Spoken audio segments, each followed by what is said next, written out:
This footage was recorded during Market Day in the Department of Guatemala. Buenos días, me llamo Alexandra, soy de California, ahora soy una voluntaria de Cuerpo de Paz. Vivo en Guatemala en un pueblo pequeño. One of the biggest things that you may experience here is it starts out when you first get into sight. You're living with a new host family. You have to start adhering to family rules, customs that you might not be accustomed to, and you have to figure out how to get along. Another thing when you get to site is that you were expected, especially among the female volunteers, to be home by dark, and that's something that we might not be used to in the American culture. Another difficulty with expressing our individuality in the beginning is the Spanish barrier. A lot of us don't have the Spanish level, and we don't have the words to express ourselves, to express who we are, and express our emotions, what we're feeling in the beginning, and that takes a lot of patience. But after a year, as you can see, I can speak Spanish now, yay! And it's just a matter of finding some help in practicing and getting over that barrier. It's actually a great opportunity to push us out of that comfort zone that we know that we know how to express ourselves and find new ways to relate to the people that we see on a daily basis. There's a lot of trial and error, and it's actually our new setting creates it's a perfect setting to learn how much exactly that we are capable of doing. And in this process, you learn so much about yourself, stuff that you didn't realize you had in you, and you learn how to express yourself in new ways. For example, a lot of the people I hang out with in my site, they're women my age who are all married and have children. And if I want to spend time with them, I need to find new ways to relate to them. One of the ways I found is cooking. This culture is very much based on cooking and mealtime, and before, I never used to cook. I was a mess in the kitchen, and I burned banana cream pie. You wouldn't think that's possible.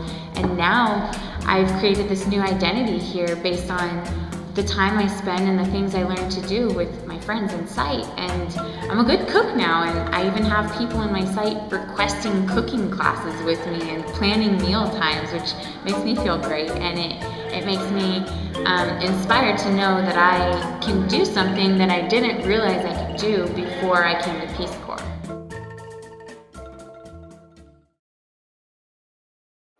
Hello everyone, my name is Catherine.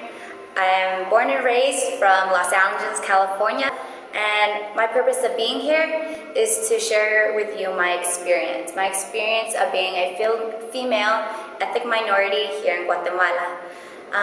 So here's my experience.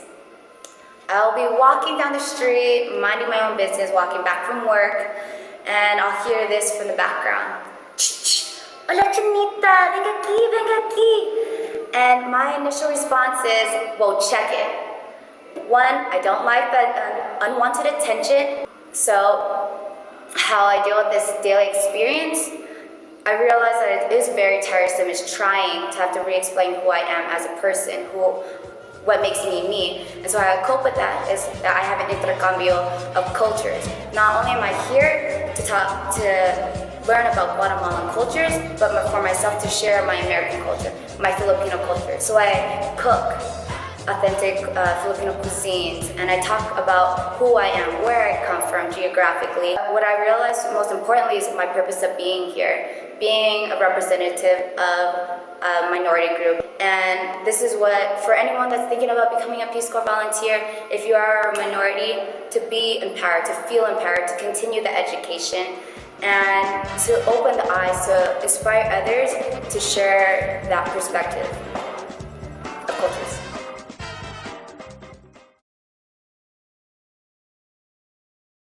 Hi, my name is Emily. I am a Healthy Homes volunteer living in an urban center in Guatemala in the Department of Alquiche, but working in rural communities.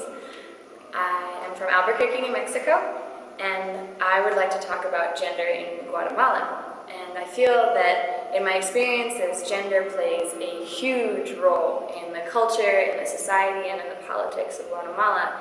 In my opinion, in rural Guatemala, gender is destiny. It determines what you do for a living, how you marry, what you wear, what instrument you might play in a parade, and more, and who decides how many children you have. It's everything.